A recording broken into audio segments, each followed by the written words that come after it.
Welcome to the Environmental Leadership Chronicles, a podcast brought to you by the California Association of Environmental Professionals. In this episode, we feature Amy Steinfeld, the Santa Barbara managing partner with Brownstein. Amy is a land use and water lawyer with a broad understanding of environmental issues and a passion for the cannabis industry. Operating in one of the most heavily regulated industries and states, her passion and genuine concern for her clients is critical to her success. Amy is also co-founder and co-chair of the California H2O Women Conference, which provides an opportunity to collaborate, educate, and support women leaders in the water industry. Check out their upcoming conference in January 2022 at CaliforniaH2OWomenConference.com. We hope you enjoy hearing from Amy.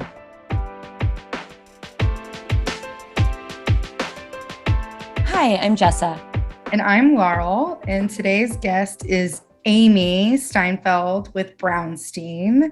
Thank you so much for being with us. We're really excited to dive in to the topics at hand. You have a lot to talk about in the industry around water and cannabis and women in leadership. But first, let's start with how you're connected to AEP. Sure. Thanks, ladies. So our firm has always supported AEP. What's really unique about Brownstein's Santa Barbara office is that, as you might imagine, we have several environmental attorneys, but we realized about 20 years ago or so that we couldn't really function and serve our clients in the way that we wanted without having certified land use planners. So we currently have 3 full-time planners. We're bringing in a 4th, and it's really helpful to have a multidisciplinary team here that focuses on permitting, entitlements, the day-to-day, and then also sort of the PR side of things. So as a result, our firm has supported AEP for several years. Many of individuals here are members, and we're also huge fans of the conference because it's a great way to go and just get up-to-date information on all things impacting the environment, CEQA updates, and we also have a lot of CEQA geeks here. So I know that's the focus of AEP, so we really support that. And just a little plug, we put out a regular publication called CEQA News You Can Use. So hopefully that'll be helpful to the membership. Absolutely helpful. And for those that attend the CEQA workshops, we always recommend subscribing to companies' newsletters like Brownstein because they'll keep you up to date all the time. And Amy, you reminded me that you presented at the AEP conference in Santa Barbara that was at the Fest Parker, and you talked about cannabis. Walk us through what you talked about exactly and why. Sure. So, thinking back, that was a few years ago now, so much have changed. So I can kind of go back and then talk about where we are today. So, I've always been obsessed with the plants, both on the cannabis and hemp side. And in 2016, when California voters approved Prop 64, which legalized recreational cannabis, prior to that, you may remember, California was the first state to legalize medical cannabis. But recreational cannabis was really a game changer. So Santa Barbara County opened its doors wide in 2018 to cannabis growers. And the reason being is they saw the writing on the wall. Farming has become harder and harder, especially when you have very high land values, such as in Santa Barbara County. And so they saw cannabis and hemp as a way for farmers to diversify their crops. So they invited in the industry, and it's been a really wild ride. So I think that conference, was it 19 or 18? Do you remember? I think it was 18. 18. So we were just getting started then, and the County of Santa Barbara was developing and refining its regulations. What's really exciting from an attorney's point of view is that unlike water law, which is my other practice, cannabis was completely new. So literally the state was developing regulations, the county was developing regulations. So it was really cool to be a part of that process and have a lot of input on how do you regulate a plant that's been literally in the dark for so many decades. So I think what I talked about back in 2000, you said what, 19? 18. Something around there. was, how the county determined where cannabis could be planted, how much cannabis could be planted, and really how to regulate it. So unlike most other crops, if you go to, for example, put in strawberries, you don't need to obtain a discretionary permit from a county or city. You just, throw the seeds down. You do have to comply with regional water board regulations, et cetera, but you don't actually have to go get a land use permit. So cannabis really shifted that. And the county has really treated cannabis like a development use. And so the regulations are much stringent. They look at everything from utilities to fire access to where you're going to place your processing facilities, how you're going to remove the product from the site. So at the time I was talking about the regulations, and now looking forward over 3 years later, what we've seen is that Santa Barbara County has become actually the largest cultivation hotspot in California. We have more outdoor cannabis licenses than any other county, including Humboldt.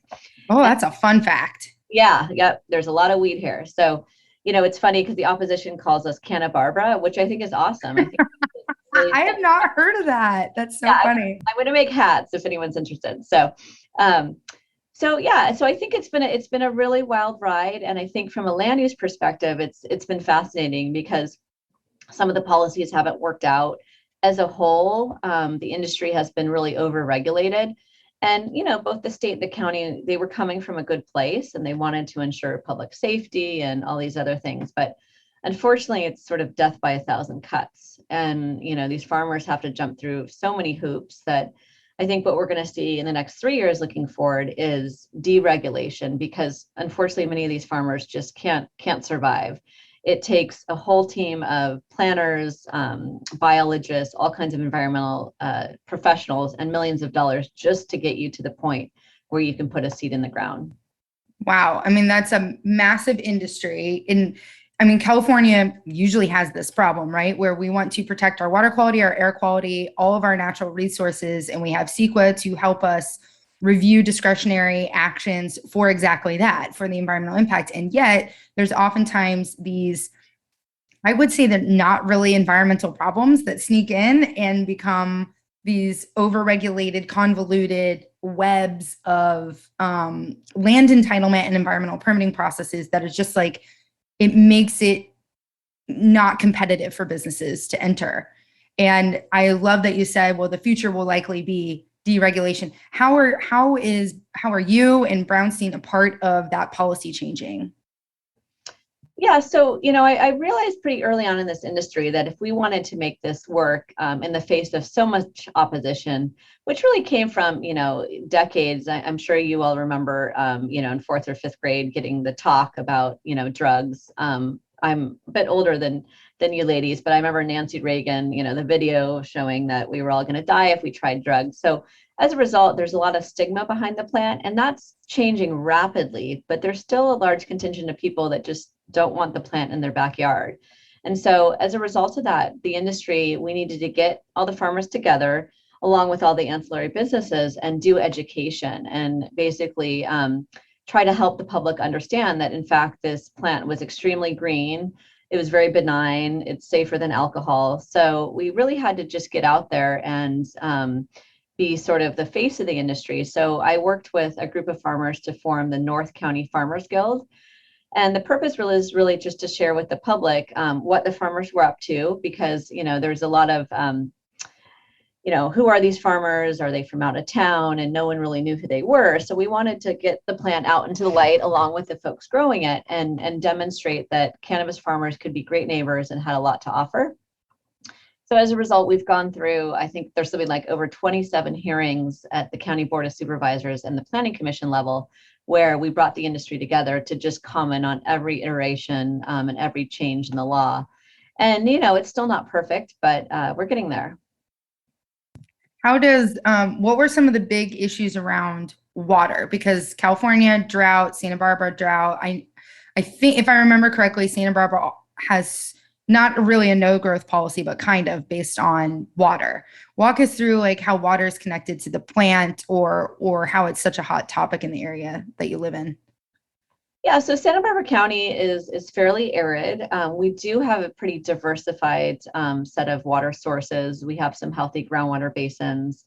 And in addition, we have numerous creeks and rivers, the big one being the Santa Ynez River. Then, of course, we have Kachuma, which is stores state water project water. So we're connected to the larger state system. We're too far north to get Colorado River water, but we have a pretty robust set of water supplies. And also more recently, the city of Santa Barbara revved up its desal plant, which is serving a lot of the coastal areas, and shortly we'll be serving the Montecito community. As far as cannabis goes, there was a lot of talk and rumors flying that cannabis was going to suck these basins dry. But in reality, cannabis is an extremely water efficient crop. It uses about 1 to 1.5 acre feet per year per crop. And that can be compared with, for example, grapes and citrus, which use between 3 and 4 acre feet per year. In addition, the amount of cannabis grown pales in comparison to grapes, strawberries, et cetera. So really what cannabis is using is a drop in the bucket. But to alleviate concerns, the County of Santa Barbara requires every cannabis farmer to have a water conservation plan. And that's very different than any other crop. So water really isn't, an issue, but it's frustrating because the state of California developed a cannabis water policy, which highly regulates the farmers' use of water, which I think is misplaced. Let's focus on hay. Let's focus on the 1,000,000 acre feet of hay and cotton and other high water use crops that are grown in the state, as opposed to, just such a small piece of the puzzle. That said, cannabis has an outsized economic impact. So, it's a very high value crop. So they can actually produce a lot of economic value on a much smaller footprint. So overall, some of the farmers that you see, they may have taken out other crops like broccoli, where they may have had, let's just say, a few hundred acres of broccoli using quite a bit of water. And then they may be shrunk down to 20 acres of cannabis, yet they're making more money than they did prior to that. So I think overall, cannabis is great because you can shrink your carbon footprint, your water footprint, and take some land out of production and get it back in, native grasses, those kind of things. Does cannabis help regenerate soil health? Because I guess at a high level, you could use it as a rotational crop, right? So that it doesn't just deplete the soil over and over and over again. It does. It's very good at cleaning the soil. It sucks up everything in there, heavy metals, and folks are using hemp to actually rejuvenate soils and then till it under. So there's still a lot of studies that are being done about the environmental benefits. As you know, it is still federally illegal. So unfortunately, the research is just at the beginning. We've lost a lot of the knowledge that we had, prior to 1937, when hemp was legal and it was grown all over the United States. So the good news is on the Central Coast, there's a lot of universities involvement and excitement over the plant. So new universities are actually starting up cannabis degrees, hemp degrees. Our local community college, Allen Hancock, is doing a lot with researching the benefits of hemp. So I think we're going to start to see more and more data coming out of that. I was thinking as you're saying this, I'm like, hemp milk over almond milk. It's little changes like that. And from the consumer side. And so as you're talking about this, and you said like you're a water lawyer and land use planning lawyer, and this is a fairly new industry in terms as far as regulation and policy. And so what I'm interested in is what attracted you to the field in the first place? Like how did you get even started into water law, and why law school and why environmental law? And like kind of what was your path to coming now where you're like part of like all this, like, policy changes and, the future really of land use planning? Yeah, so I've always been interested in water, and I think it all started when, I don't know if this happened at your elementary school, but the drought water duck visited us. I think it was every year starting in something like second grade. And, I just became, horrified and fascinated by the fact that we essentially in Southern California live in a desert, yet you would never guess it from the green lawns and, landscaping. But it was always interesting to me that we obtain most of our water north of San Francisco, but the population centers are mainly south of San Francisco. So I think it was the water supply that got me interested in that in the first place. And as a result, when I went to UCLA, I got a degree in geography and environmental studies. And it was more, broader than water, but water was always a big theme. And, you've probably always heard about, the next wars will be fought over water. So I knew I was in the right field, and there was so much work to do, especially with the intersection with climate change, which is probably, obviously the biggest issue facing water managers in California. Because we can no longer kind of look back at what worked, which is really relying on the Sierra's snowpack as our storage And now we have these atmospheric rivers that we saw, what was that, maybe a week and a half ago, where Sacramento got up to 5 inches of rain. So really the shift is interesting, is we're having to, so things I learned 20 years ago at UCLA, I graduated in 2000, are actually have completely come true, where we have longer droughts, more severe droughts, and our rainfall and precipitations coming in only a few days over the year. So we're really having to pivot in the way that we manage water supplies. So after law school, I actually took kind of a slightly different path. I wasn't really ready to go to grad school. I don't think anyone should go to grad school at 22. So I took a few years off to work for a company called California Safety Compliance Corporation. And it was an auditing company. So we went out and inspected sweatshops all over the world for companies like Nordstrom's and Gap. And at the time, if you recall, there was a lot of concern over child labor and workers' rights. So it was a really great opportunity to travel the world. I went to 37 countries in 2 years. And at the time, wow. yes, and some pretty remote places like Pakistan and Malawi, and some countries I'll probably frankly never go back to, but were really, really cool experience to see those. But yeah, at the time, consumers, it was all about child labor, in the late 90s, early 2000s. But so I realized that there was sort of a hole there. So while I was at the company, I created more of an environmental audit tool. So we started asking these questions at each of these factories, like how are you disposing of waste? And if you remember the stonewash look, that uses really damaging chemicals. So we would talk to the factories about, better safety precautions and things like that.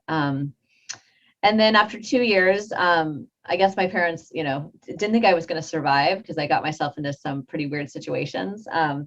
So I ended up applying to law school at the time, and I ended up going to CU Law in Boulder, because they had at the time the only water law program. And it's Boulder, right? So yeah, that makes sense. Colorado River. Yeah, exactly. The headwaters. So amazing opportunity there to study with some fabulous professors, and also to take some water classes in the engineering department. So they actually allowed the law students to kind of learn more from a technical side about groundwater, how it flows, different things like that. So got a great degree there. And then I saw there was a water law opening in Santa Barbara. And Laurel, I think, as you know, Santa Barbara is, in my opinion, maybe the most perfect city in the world. So I jumped at the opportunity to come here. And yeah, the rest is history. I've been at the firm now for 16 years. Oh, how did they keep you so happy? I mean, 16 years, that's got to be a great culture.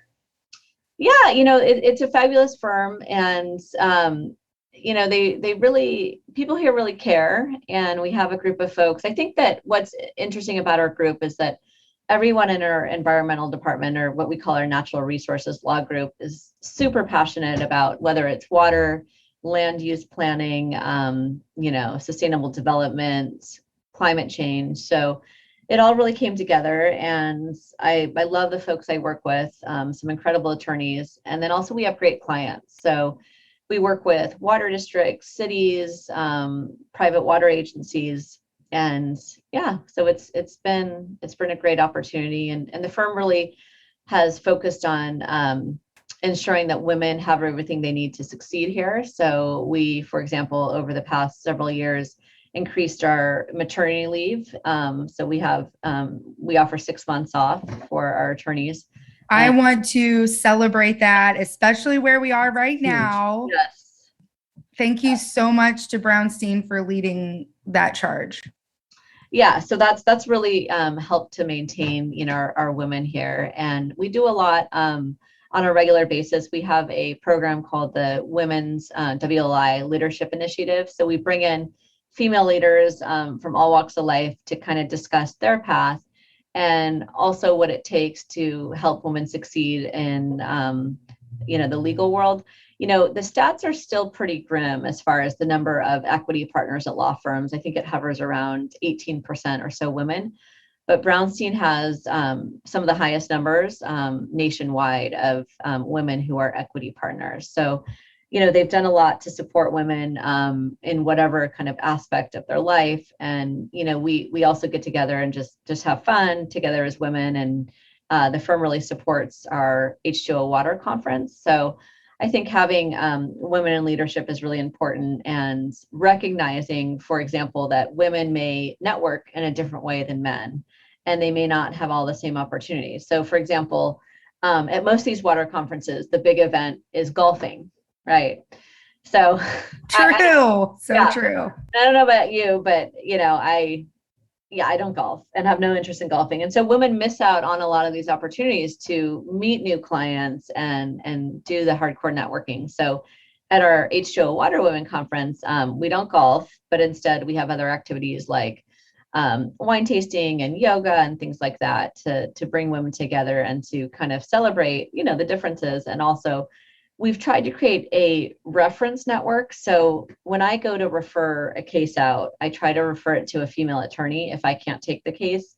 And the same goes, I try to put together all female teams on projects. So whether it's hiring a biologist, an archaeologist, a historical consultant, really looking at that network.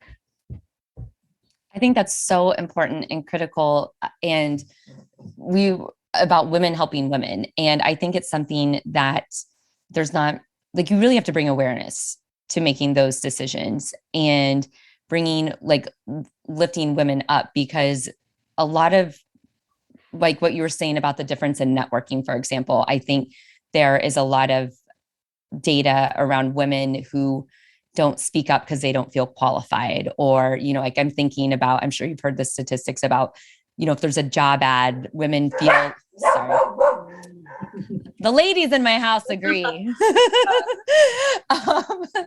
There's a lot of statistics about women not applying for jobs unless they check every single box. You get what I'm saying. I'm sorry. Anyway, but I just want to highlight that as women, and being a woman and looking for female mentorship, and then being a female leader as well, and making those decisions in our day-to-day aspects of work. And I know there's people who would be like, well, what about the men? It's like, they're okay. They're doing fine. Yeah. Yep. I'm laughing because we, Jess is a leader, I'm a leader, Amy, you're a leader. Here we are, 3 female leaders on a podcast talking about leadership. Where do you feel like the future is for women in environmental leadership in this profession specifically? Like in my experience in AEP specifically, there's a lot of female engagement, and that makes me very happy. What is it like in the legal side of things? Is it mostly men or women, or what's the diversity like, and where do you see it changing or going? So, great question. In the water world, historically, these lawyers are called water buffaloes. And they're the men that really paved the way for the water, what we call the water bar. But over time, there's been a huge influx of women into the water law profession, which has been awesome. So I'd say over half of our water attorneys are women here at the firm. So we've seen a shift. As far as on the technical, non-legal side, the hydrology field and the hydrogeology field still tends to be, mainly made up of men. But, I think that's changing too. So I've seen more and more young hydrologists that are women, but, honestly, the go-to hydrologists that are really, top of their field do still tend to be men. So I think there needs to be more mentorship in some of these kind of technical and more, hard science careers. But again, yeah, it's really changing. In the cannabis world, from an industry perspective, unfortunately, most of the folks in the cannabis industry are men. And a lot of that has to do with the fact that cannabis, you can't bank cannabis money in an FDIC insured bank because it's federally illegal. So unless you have access to a lot of capital to start up your own cannabis company and you have wealthy friends, sadly, women and people of color have been really largely left out of this new cannabis industry. And the numbers, sadly, of minorities and women are dropping every day just because it's such a high bar to enter the industry. So I think there's been a lot of emphasis on how do you, create opportunities for education for people who want to enter the space. So again, I think a lot of folks are trying, and I think we will see shifts, but we still have a lot of work to do. Yeah, I mean, this is like a a call to action for those in the finance industry. If you want to serve a gap here where you have an industry that can't bank in FDIC insured banking institutions, and you have women and people of color who would benefit greatly from being a part of this industry, then maybe set up some alternative financing institutions like revolving credit unions or community banking or community finance districts, something like that to support us. I mean, it can't just be black or white. There's got to be like a gray area where we can serve these people. So call to action to you, financing people that can sort this out for us. And something too, I wanted to ask Amy, as you're talking about these issues, is what recommendations do you have for people earlier in their careers or interested in getting into this field? Yeah, so, I think that what's sort of lacking is all the information gathering before you make your decision. So going to work in some of these fields, and if you want to be a biologist, really understanding what it takes. So I think what we've lost over the years is the opportunity for really robust internships where you're really doing the work before you decide. I think there's so many, for example, law students that spend 3 years and their life savings on going to law school, and when they come out saddled with debt, they realize, oh no, I actually hate being a lawyer. So I think really understanding and figuring out your path before you jump into it's important. And we also need, I think, just overall, as far as changes to the environmental profession, more of an emphasis on environmental education at the primary school level. So we often don't see that. And it wasn't until, later, I think even high school, where you start to kind of understand the magnitude of the issues facing our world. And, by then it might be too late to really get sort of the army of environmental professionals we need to address, these really, really big issues that are facing us right now. I think it's so great that you brought up early education, because that's what inspired your career and what an impact it can have at such a young age and early level. And to make sure that we're talking about that in the curriculum. And, as you're talking too about learning and getting internship opportunities and learning, before fully jumping in, from the other side of it, from the business side and employer side, leadership side, what can we be doing to help create those opportunities? Yeah, so I think, partnering with local community colleges to hire interns. In fact, this reminds me, I need to call back a student that just reached out to me that is interested in cannabis compliance. And so kind of bringing him into the field, giving him an opportunity here. So, I think oftentimes it's a lot of work to bring in an intern because someone needs to supervise them, but really taking that time. I also think this is really cool, and this was just by accident, but in our building in Santa Barbara, there was a new group that just moved in upstairs, and they're a group of interdisciplinary environmental data scientists from UCSB, sort of a private arm of UCSB. And, just sort of that, thinking outside of your company and meeting with other folks that are doing, like-minded things. And so now we're on the list to go attend, all of their seminars on climate change and sea level rise and things that we're also working on. So trying to kind of get out of your box and meet other folks, because I think what's interesting, for example, in the cannabis industry, there's no kind of central repository of data.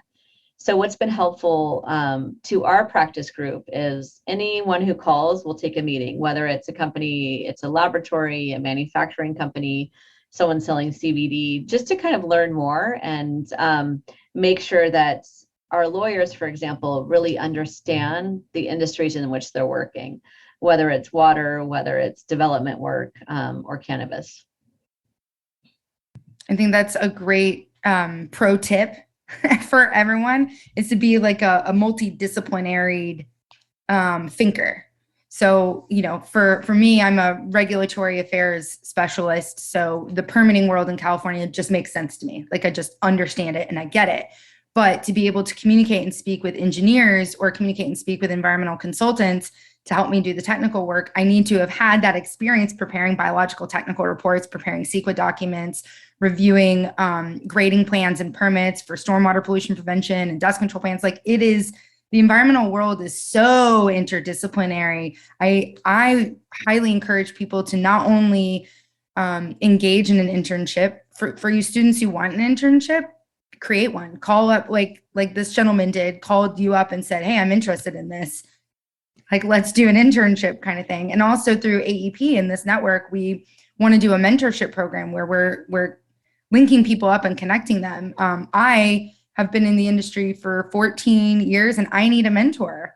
And there's people that have been in the industry for 0 years and need a mentor. And so I want to take this moment to encourage everybody who is interested in hydrogeology, cultural resources, water law, any type of discipline or pathway in the environmental profession to just get in there and just start experiencing it, right? Yeah, I like what you said about maybe not investing tens of thousands, maybe even hundreds of thousands of dollars before you're a little bit more clear about if it's worth the return on investment or not. Mm-hmm.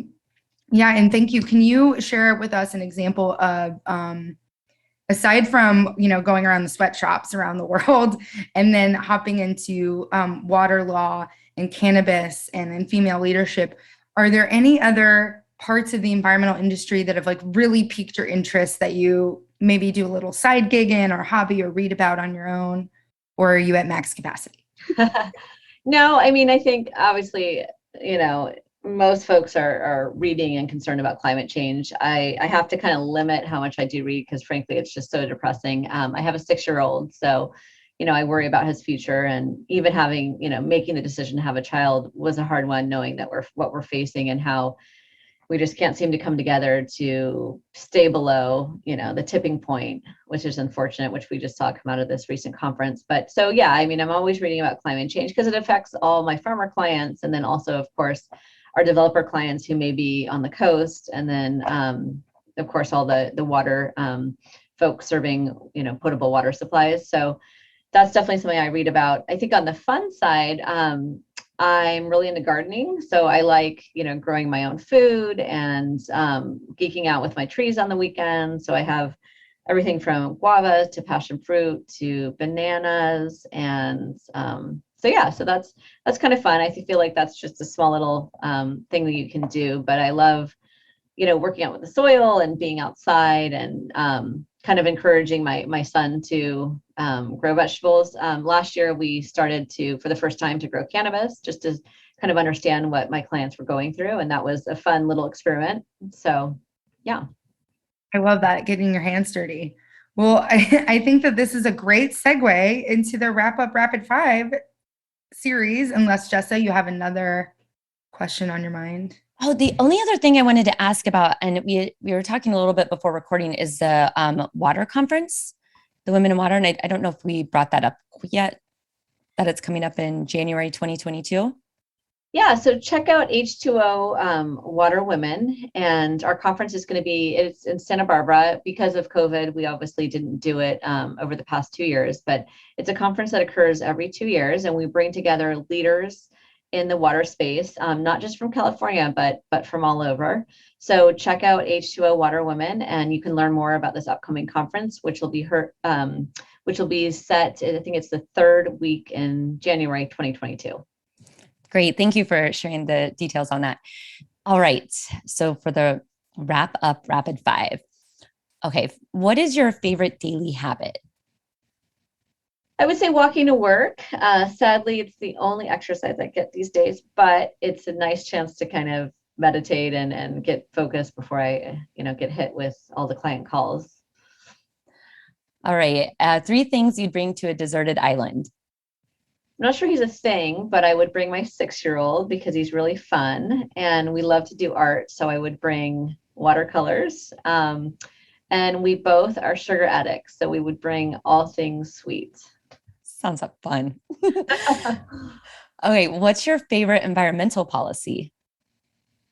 So, California really set the standard for testing cannabis. And it's really interesting because what I've learned about this is that, so California requires that cannabis does not have any pesticides, have heavy metals, mold, et cetera.